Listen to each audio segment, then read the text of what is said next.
नमस्कार, मैं अजय कुमार। भारतीय संविधान का कोई भी अनुच्छेद या प्रावधान और ना ही जनप्रतिनिधित्व कानून की कोई भी धारा सांसदों और विधायकों के चुनाव के लिए किसी तरह की शैक्षणिक योग्यता की शर्त की बात करती है। मतलब भारत में सांसद और विधायक बनने के लिए किसी भी तरह की डिग्री की जरूरत नहीं है। मगर इसका मतलब यह नहीं है कि सांसद और विधायक अपने चुनावी हलफनामे में अगर फर्जी डिग्री पेश करेंगे तो यह कोई गलती नहीं है। फर्जी डिग्री पेश करने का मतलब है कि वोटरों को उम्मीदवार ने गलत जानकारी देकर बहकाने का काम किया है। इंडियन पेनल कोड की धारा 191 के मुताबिक यह एक दंडनीय अपराध है। सदस्यता खारिज होने की संभावना भी बन सकती है। गुजरात हाई कोर्ट ने साल 2016 में सेंट्रल इंफॉर्मेशन कमीशन यानी सीआईसी के जरिए दिए गए उस फैसले को रद्द कर दिया है जिसमें सीआईसी ने गुजरात यूनिवर्सिटी को प्रधानमंत्री नरेंद्र मोदी की डिग्री साझा करने का आदेश दिया था। इसके साथ ही अरविंद केजरीवाल पर 25,000 रुपए का जुर्माना भी लगा दिया है। यह फैसला आने के बाद ही गांव देहात में प्रधानमंत्री के समर्थक भी हंस रहे हैं और दबी जुबान में पूछ रहे हैं कि आखिरकार यह कैसा फैसला है। तो चलिए इस वीडियो में विस्तार से बात करते हैं कि यह पूरा मामला क्या रहा है।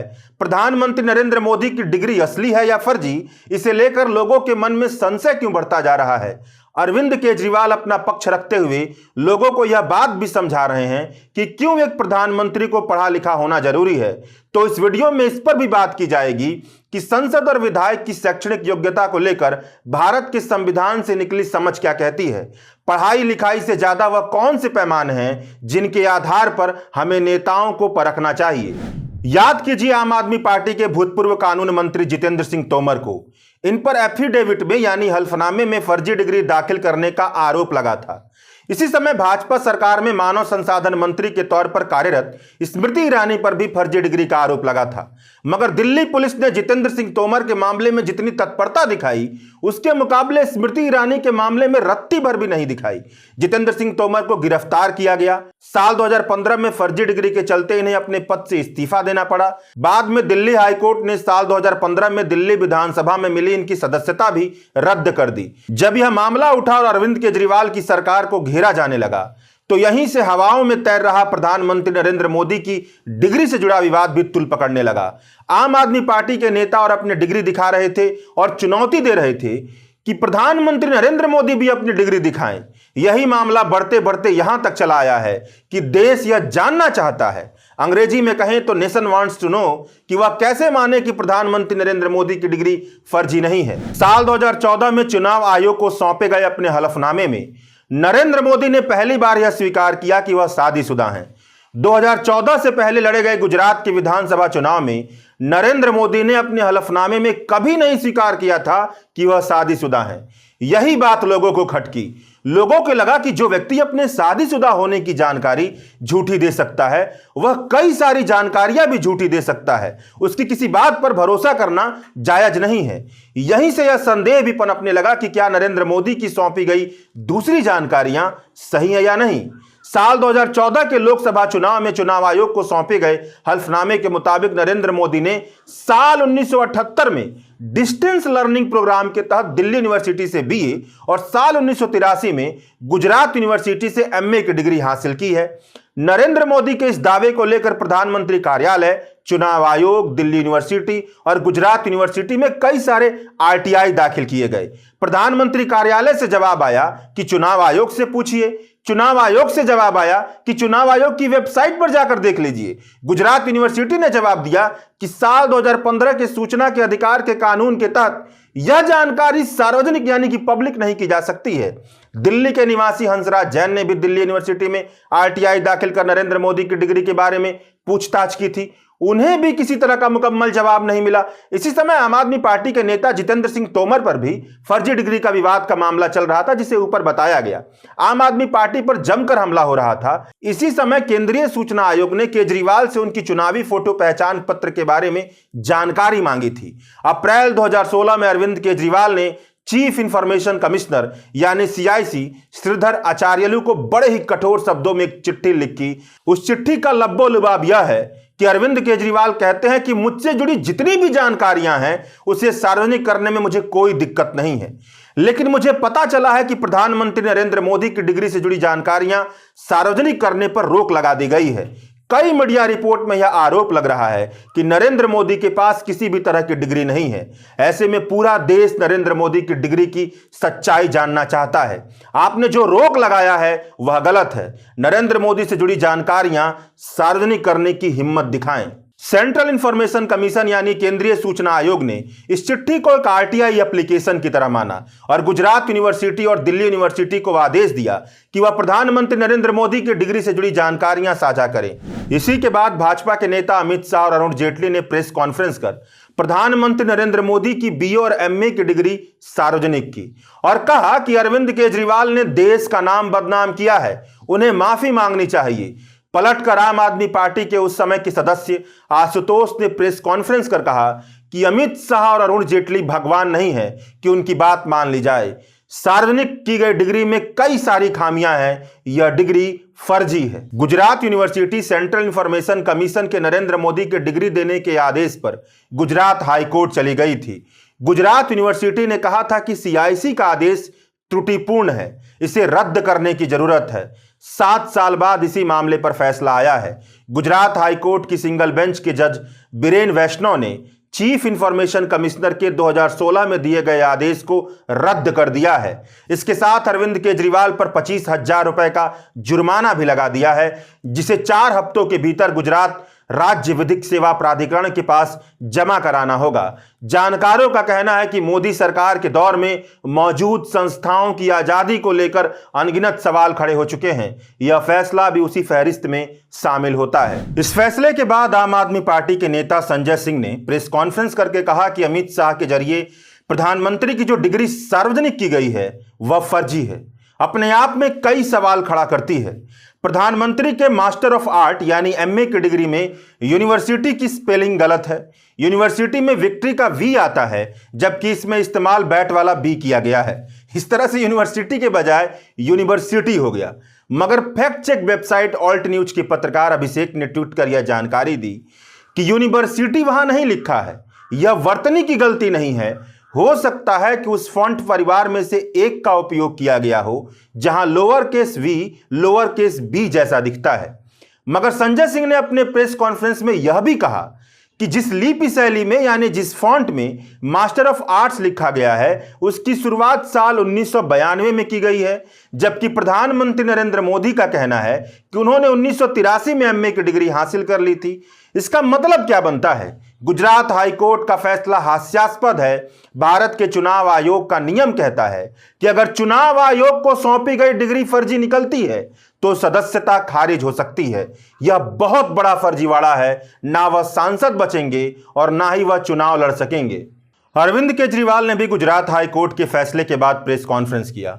उनके प्रेस कॉन्फ्रेंस का लब्बो लुबाब यह है कि देश इसलिए नहीं तरक्की कर पा रहा है कि देश के पास पढ़ा लिखा प्रधानमंत्री नहीं है।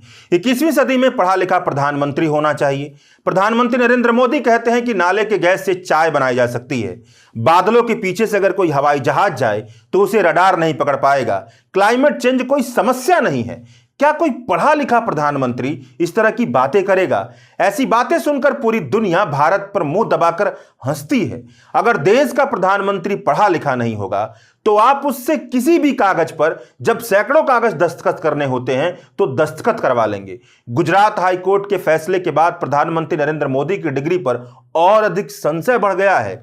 देश की जनता यह जानना चाहती है कि उनका प्रधानमंत्री कितना पढ़ा लिखा है। जनता पूछ रही है कि अगर डिग्री है तो गुजरात विश्वविद्यालय और दिल्ली विश्वविद्यालय डिग्री दिखा क्यों नहीं देते? जनता के मन में संशय उठ रहा है। या तो डिग्री है नहीं और अगर है भी तो फर्जी है क्या? अरविंद केजरीवाल की आधी बात तो ठीक है कि गुजरात हाई कोर्ट का फैसला इस बात को लेकर संशय ज्यादा पैदा करता है कि प्रधानमंत्री की डिग्री असली है भी या नहीं। लोग जानना भी चाहते हैं कि वह कैसे माने कि प्रधानमंत्री की डिग्री फर्जी नहीं है। मगर प्रधानमंत्री की पढ़ाई लिखाई और हास्यास्पद बयानों के जरिए वह देश की तरक्की के लिए और प्रधानमंत्री के पद के लिए पढ़े लिखने होने की जो शर्त की वकालत कर रहे हैं उसमें शातिरपना ज्यादा है। हकीकत यह है कि संविधान सभा में इस पर खूब बहस हुई थी कि जनप्रतिनिधि के चुनाव यानी सांसद और विधायक के चुनाव में शैक्षणिक योग्यता की शर्त रखनी चाहिए या नहीं। लोकतंत्र का बुनियादी सिद्धांत है कि ऐसा कोई शर्त नहीं बनना चाहिए जिसके पैमाने पर बहुत सारे लोगों को वंचित रहना पड़े। आप सब जानते हैं कि भारत एक गरीब मुल्क रहा है। आजादी के 75 साल बीतने के बाद भी भारत की बहुत बड़ी आबादी उच्च शिक्षा से वंचित रह जाती है। मतलब डिग्रियों का प्रावधान बनाएंगे तो अब भी बहुत बड़ी आबादी लोकतंत्र से बाहर चली जाएगी। सबको पता है कि शिक्षा बहुत जरूरी है और सबको मिलनी भी चाहिए, मगर चुनाव लड़ने के लिए शिक्षा को अनिवार्य कर देने का मतलब होगा कि एक ऐसा सिस्टम बनाना जो बहुत बड़ी आबादी को लोकतंत्र से बाहर कर देगा। यह नाइंसाफी भरा होगा। अगर आप अब भी लोकतंत्र में सबकी भागीदारी यानी कि लोक की भागीदारी का मतलब नहीं समझ पा रहे हैं तो इसे ऐसे समझिए कि अगर शैक्षणिक योग्यता जैसी कोई भी शर्त लगाई जाएगी तो इसमें गरीब, निचली जाति के लोग, महिलाएं जैसे वंचित तबके से आने वाला बहुत बड़ा तबका भागीदारी नहीं कर पाएगा। भारतीय लोकतंत्र पन्नों पर ही अभिजात्य लोकतंत्र बनकर रह जाएगा, एलीट डेमोक्रेसी बनकर रह जाएगा। इसके साथ यह बात समझने वाली है कि एक व्यक्ति घर के चार दीवारी में रहकर सांसद या विधायक नहीं बनता है, बल्कि जनता के बीच में जाकर चुनाव लड़ता है, जनता के बीच जाकर अपनी बात रखता है, अपने विचार व्यक्त करता है। जनता के पास पूरा मौका होता है कि वह उसे परखने का ईमानदार पैमाना बनाए। मौजूदा वक्त की चुनाव प्रणाली की असली दिक्कत यह नहीं है कि चुनाव लड़ने के कानून के किसी प्रावधान में शैक्षणिक योग्यता का प्रावधान नहीं है, बल्कि असली दिक्कत यह है कि मीडिया, सीबीआई, ईडी जैसे संस्थानों के जरिए सिस्टम को इतना तोड़ मरोड़ दिया गया है कि जनता का परखने का पैमाना ही बेईमान बनते चला जा रहा है। अब अगर मीडिया के जरिए 24 घंटे मुस्लिमों के खिलाफ जहर फैलाने वाले लोगों की वकालत की जाएगी तो कैसे जनता का परखने का पैमाना बढ़िया बन सकता है। अगर अडानी घोटाले की खबर ही नहीं दिखाई जाएगी तो कैसा जनता भ्रष्टाचार को जान सकती है। और ध्यान दीजिएगा कि इन सभी संस्थानों पर कोई अनपढ़ नहीं पहुंचता है, बल्कि अच्छे खासे पढ़े लिखे लोग ही पहुंचते हैं। अरविंद केजरीवाल से पूछना चाहिए कि वह इन पढ़े लिखे लोगों के बारे में क्या सोचते हैं। जहां तक बात रही नरेंद्र मोदी की मूर्खतापूर्ण बयानों की, तो वह पढ़ाई लिखाई कम होने या अनपढ़ होने का मसला नहीं है। पढ़े लिखे लोग भी बहुत ज्यादा मूर्खतापूर्ण और कुतार्किक बातें करते रहते हैं। खोजने निकलेंगे तो आईएएस और जजों के पदों पर नियुक्त हो चुके कई लोगों के ऐसे बयान देखने को मिलेंगे। नरेंद्र मोदी मूर्खतापूर्ण बयान इसलिए दे पाते हैं कि उन्हें यकीन है कि उनसे सवाल पूछने वाली संस्थाएं खुलकर उनसे सवाल नहीं पूछेंगी। जो सवाल पूछना चाहती हैं उन्हें सवाल पूछने नहीं दिया जाएगा। उन्होंने अपने आसपास ऐसा माहौल बनाया है और पूरे देश में एक ऐसा माहौल बना दिया है जो उन्हें एक तानाशाही व्यक्ति का रवैया अपनाने के लिए पूरी तरीके से प्रोत्साहित करता है। अगर उन्हें इस बात का डर होता कि उनके बोले गए और किए गए कामों की जायज छानबीन जनता के सामने पेश की जाएगी तो वह कुछ भी मूर्खतापूर्ण और अशोभनीय बोलने से पहले अपने वक्तव्य पर 4 बार सोचते हैं। अगर सिस्टम ढंग से काम करे तो संवैधानिक पद पर बैठे किसी भी व्यक्ति की इतनी हिम्मत नहीं हो सकती कि वह संवैधानिक मर्यादाओं को लांघ कर कोई बात करे या कोई काम करे। अरविंद केजरीवाल का कहना है कि भारत के प्रधानमंत्री को सैकड़ों फाइल साइन करनी पड़ती है। अगर वह पढ़ा लिखा नहीं होगा तो उससे गलत फाइल पर साइन करवा ली जाएगी।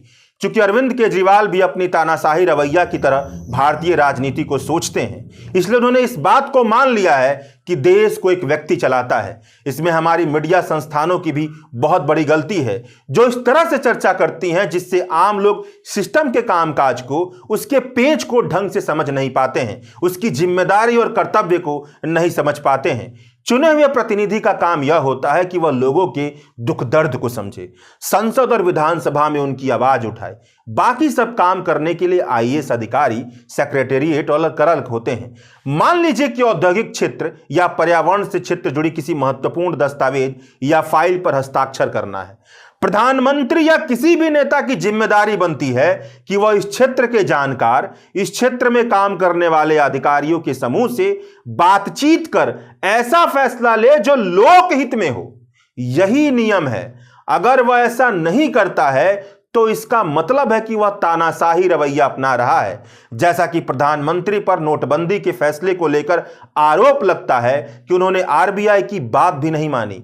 कहने का मतलब यह है कि प्रधानमंत्री होने का मतलब यह नहीं है कि किसी को तानाशाह बनने का अधिकार मिल गया है, बल्कि प्रधानमंत्री पद पर बैठे व्यक्ति की बड़ी जिम्मेदारी के साथ साथ जाने माने जानकारों से सलाह करने के बाद ही कोई फैसला लेने के लिए अधिकृत होता है, और वह फैसला भी इस मकसद से लिया जाना चाहिए कि उससे लोकहित जुड़ा हुआ हो।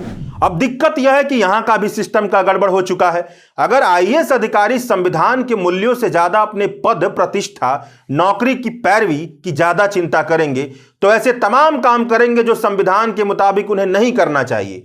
अडानी घोटाले में अगर प्रधानमंत्री की तरफ तमाम सुइयां मुड़ रही दिख रही हैं, तो इसके साथ उन अधिकारियों की तरफ भी दिख रही हैं जिन्होंने प्रधानमंत्री को सलाह मशवरा देने का काम किया है। उन्हें कैसे इनसे अलग किया जा सकता है? बाकी आप सब प्रधानमंत्री की डिग्री असली है या फर्जी, इसमें खूब दिलचस्पी ले रहे हैं, इस विषय पर सोच ही रहे हैं, तो इस विषय पर भी सोचिएगा कि आखिरकार आप ऐसे नेताओं को चुनकर क्यों भेजते हैं जिनके होते हुए भी भारत के हर इलाके में शिक्षा व्यवस्था लचर है और फर्जी डिग्री लेने और देने का कारोबार जमकर चल रहा है। शुक्रिया।